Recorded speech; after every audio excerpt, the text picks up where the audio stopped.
بسم اللہ الرحمن الرحیم۔ السلام علیکم ورحمۃ اللہ وبرکاتہ۔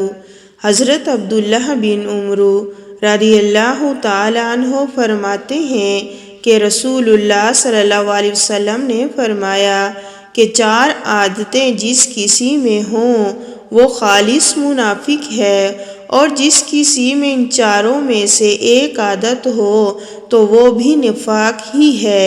جب تک اسے نہ چھوڑ دے وہ یہی ہیں: جب اسے امین بنایا جائے تو امانت میں خیانت کرے، اور بات کرتے وقت جھوٹ بولے، اور جب کسی سے عہد کرے تو اسے پورا نہ کرے، اور جب کسی سے لڑے تو گالیوں پر اتر آئے۔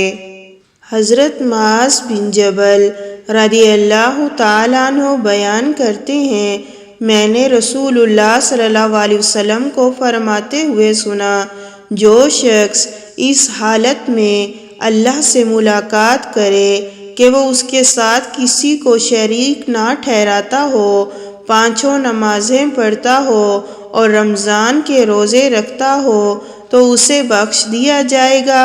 میں نے عرض کیا، اللہ کے رسول، کیا میں انہیں بشارت نہ سنا دوں؟ آپ صلی اللہ علیہ وسلم نے فرمایا، انہیں چھوڑ دو تاکہ وہ عمل کرتے رہیں۔